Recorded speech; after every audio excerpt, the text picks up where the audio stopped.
Today we're going to talk about how to never get a kidney stone. Then we're going to roll into 20 scientifically proven tips to never get a kidney stone. Now the question you might say is, what do I know about a kidney stone? What makes me an expert? Well, I had one. It was the most painful thing of my life. It was a rude awakening of a severe abdominal deep pain that felt like someone literally took a knife and stabbed me into the kidneys. I couldn't get any relief. I was like, honey, wake up. You got to take me to the emergency room. I am dying. And she's like, can it wait till morning? I'm like, no, drive me now. So we go to the emergency room.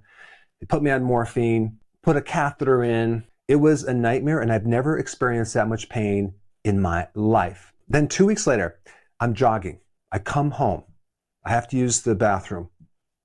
When I'm urinating, I'm literally peeing blood out.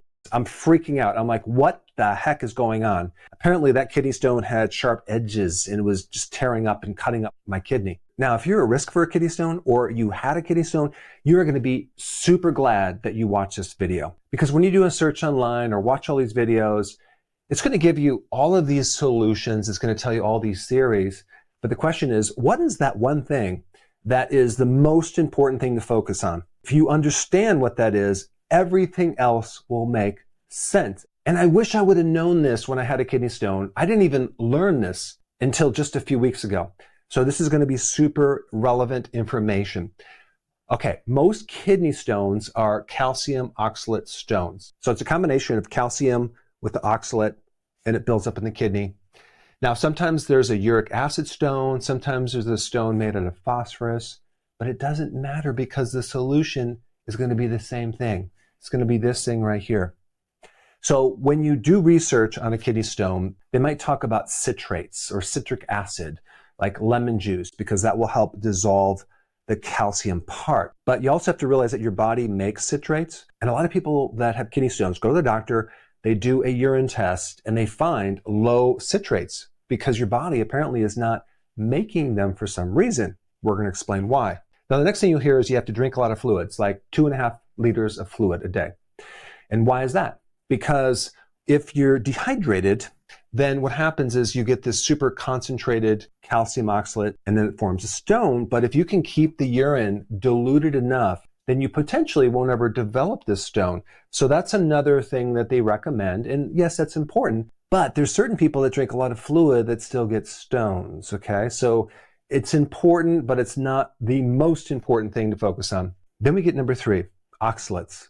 These are things in foods that can build up in the body and create arthritis. They can form with calcium to turn into a kidney stone. So they not only come from certain food, your body can make them as well. Now, most people had the microbe maybe when they were a kid, but then they got an antibiotic that killed that microbe that actually eats oxalates. So a lot of people no longer have that microbe to help eat oxalates, and that could be one of the reasons why they have higher levels of oxalates in the body. But the foods that are high in oxalates would be almonds, almond flour, spinach for sure, chocolate, kiwi, beets, Swiss chard, and other nuts and beans. So if you go to a kidney specialist that deals with kidney stones, they'll have a little brochure and they'll say, avoid foods high in oxalates. Number 4, vitamin K2. Vitamin K2 helps keep the calcium out of the soft tissues, out of the joints, out of the arteries. And there is some data that shows that it may help prevent calcium from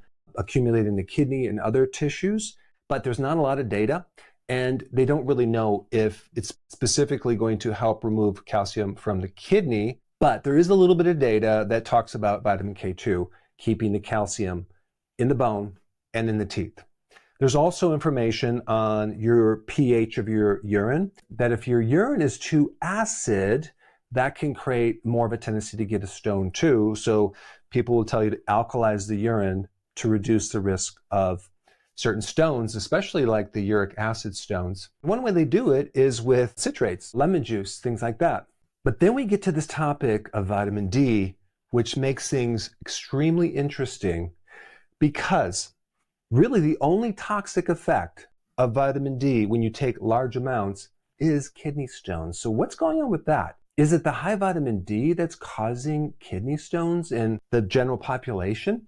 Well, when you understand what this is, this will make a lot of sense. This particular thing has a super strong binding capacity for oxalates. In other words, it will combine to oxalates way more than calcium will bind to oxalates. And then when this does connect to oxalates, it doesn't really form a stone. Let me give you another powerful clue. It's a cofactor for vitamin D. That means it's a helper. It's an essential thing that allows vitamin D to work.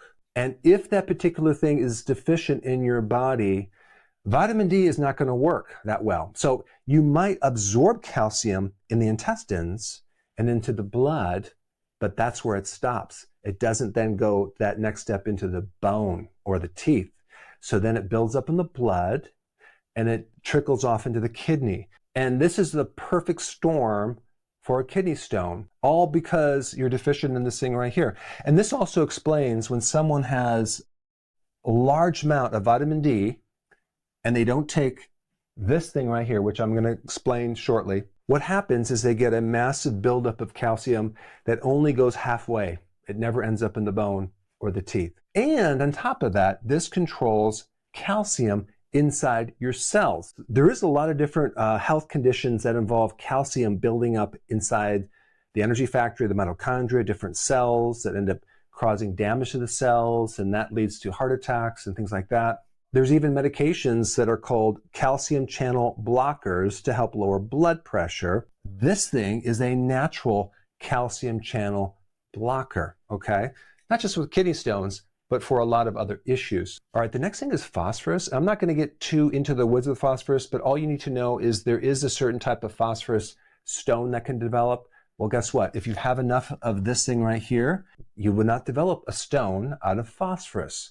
And then the next thing is if you have enough of this, you also will increase your citrates in your urine, the very thing that keeps this calcium dissolved and prevents the connection with oxalates. This particular thing also increases the pH, makes it more alkaline to prevent a uric acid stone. It's also antispasmodic. Now, think about this. When I got the kidney stone, it was like there was a Charlie horse in my kidney. I wish I had this, which is the antidote to anything going in a spasm. And it also has an anti-crystallization effect. So in other words, it prevents the stone from developing sharp edges.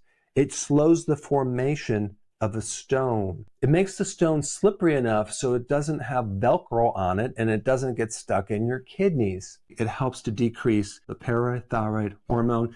All you need to know is if your parathyroid hormone is high, then that means that it's going after your calcium from your bone and taking it out and putting it into your blood, making things worse. Well, guess what? This thing lowers that.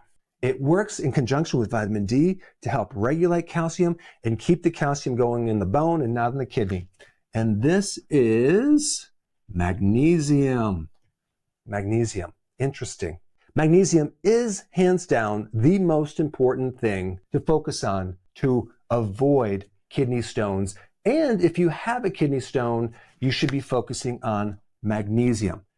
Now we're going to get into what to do to never have kidney stones. You can also use this if you have a kidney stone to help you dissolve the kidney stone, but we're going to talk about 20 scientifically proven tips.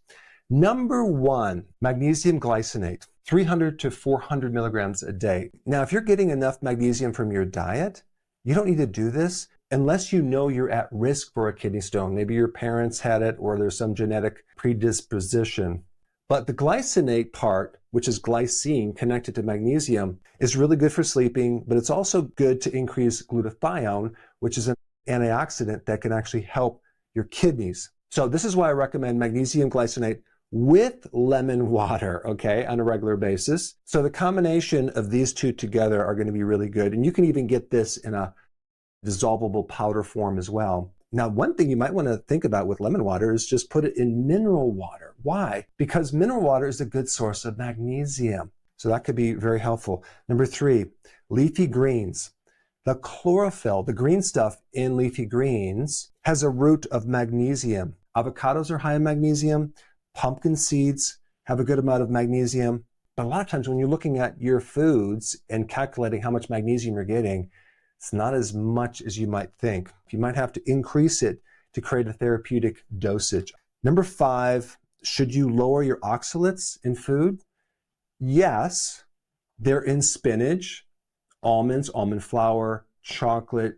But what's interesting, these other foods, these things right here, spinach, almonds, and chocolate, are also super high in magnesium. And magnesium will bind with the oxalates. It's almost like nature has provided the antidote to the poison or the toxin.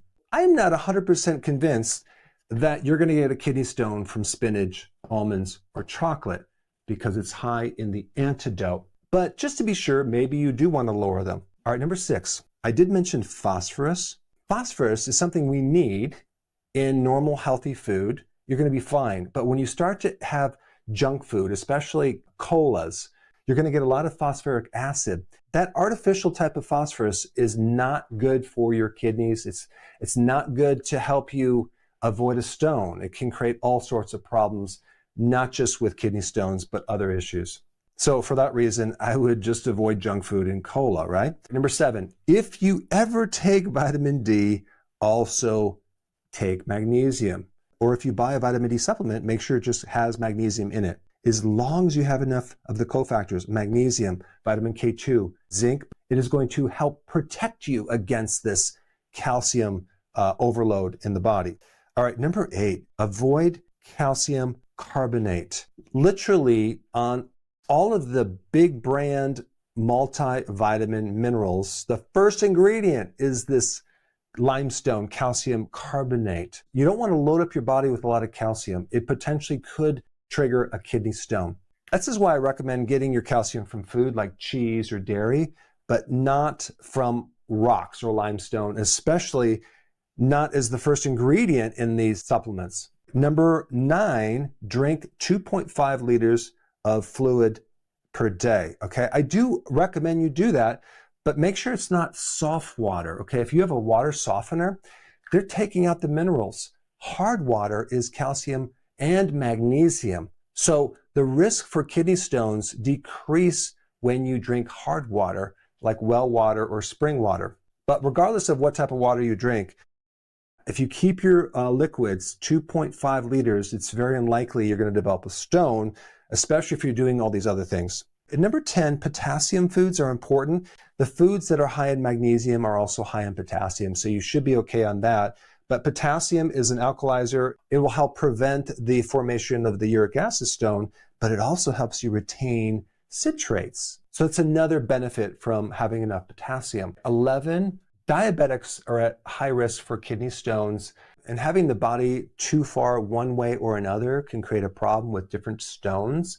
But you do want to lower your carbs if you want to decrease your risk of getting a stone. Diabetics type 2 usually are very severely magnesium deficient, and even having a lot of sugar in your body, whether it's coming from the diet or another way, is going to increase the demand for magnesium and even deplete magnesium and other nutrients. All right, number 12, fermented foods. That may help you reseed the gut microbiome with that microbe that can help eat oxalates, potentially. But there is some interesting research on consuming fermented foods or probiotics and decreasing your risk for kidney stones. And number 13, avoid high fructose corn syrup. You just want to avoid all junk food because that can increase your risk for uric acid stones. Number 14 is decreasing alcohol. Alcohol also puts a lot of stress on the kidney and the liver, creating a potential for getting a stone. And then number 15, make sure you have enough hydrochloric acid in your stomach, because as we get older, we lose the stomach acid. And that means we can't absorb minerals like we used to, like magnesium. So how do you know if you have low stomach acid? Typically, you're going to have indigestion, gas, a lot of bloating, maybe acid reflux or GERD. The solution is something called betaine hydrochloride to acidify the stomach, and that will not just solve those symptoms, but help you absorb more nutrients like magnesium. The more chronic stress that you're under, the more magnesium you are going to be deficient in. So in other words, if you live a really stressful life, you need a lot more than this too, especially if you have problems sleeping. Number 17, the more sweating you do, maybe you exercise or you just sweat a lot, that can also cause a magnesium deficiency just from the sweat loss. And this also means if you do a lot of jacuzzis or sauna, you will lose more magnesium in that process.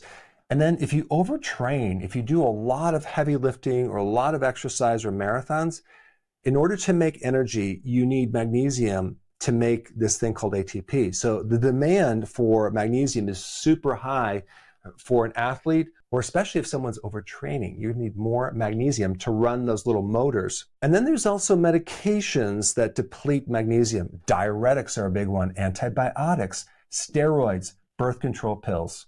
And the last thing on the list is fluoride. Fluoride in your water can deplete magnesium. Now that you understand more about kidney stones, if you really want to know what magnesium does in the body, watch this video right here. Check it out.